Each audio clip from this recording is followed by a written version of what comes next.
siyaset yapmak isteyen insanlara zemin oluşturmaktır. Halka da alternatif sunmaktır. Biz 5 siyasi parti, tabii biz çok değerli adaylara imkan sunduk. Adaylar ortaya çıktı. Kendine özgüveni olan, memleketi idare edebilecek kadrolarla ortaya çıktılar.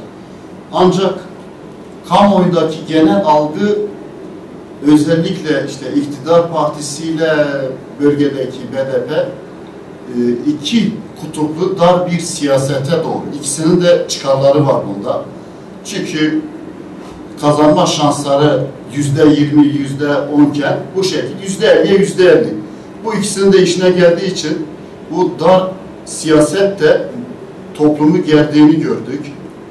Ve bu iki kutuplu dar siyasette bu siyasi partiler halkın teveccüh ettiği adayları değil de tepeden inme, nasıl olsa bize mecburdur bu millet oy vermeye, nasıl başka rakip de yok.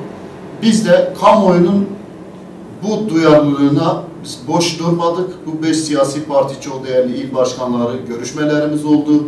4-5 sefer biz bir araya geldik. Neden bir alternatif olmasın? Neden memleketin içinden çıkmış adaylar idare etmesin? Bu vesileyle biz ülke ve memleket çıkarlarını parti ve siyasi partimiz ve şahsi çıkarlarımızın önünde tutarak biz o düşünceyle, o siyasi terbiyeyle büyüdük. Bu vesileyle biz bir birleşme kararı aldık ve bu birleşmede netice alacağına inancımız tamdır. Kamuoyunun genel algısını, kamuoyunun nabzını tutarak hangi aday, hangi partinin adayı, hangi kadro daha güçlüyse ve kamuoyu hangisi teveccüh daha iyi gösterecekse, hangisine muvaffak olacaksak hiçbir şekilde geri adım atmadan o parti adayını, o partiyi sonuna kadar destekleyeceğimiz ve 30 Mart'ta Allah'ın izniyle memleketin, insanların takdir ettiği bir netice alacağımıza inancımız tamdır.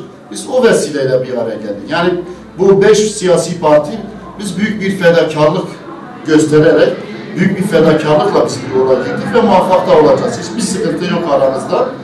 Önümüzdeki 2 gün içerisinde inşallah binlerce insanın katılacağı bir toplantıyla biz bu kararı açıklayacağız. Saadet Partisi'ne biz bu öneriyi sunduk.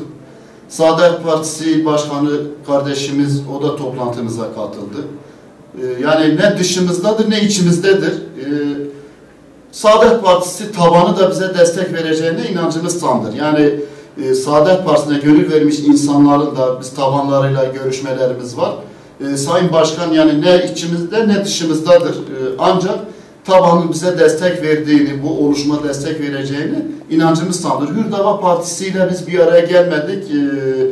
Belki de bir eksikliktir. Onlarla da keşke görüşme imkanımız olsaydı. Onlarla da görüşürüz. Yani ben tabii yeni bir partidir, yeni bir oluşumdur.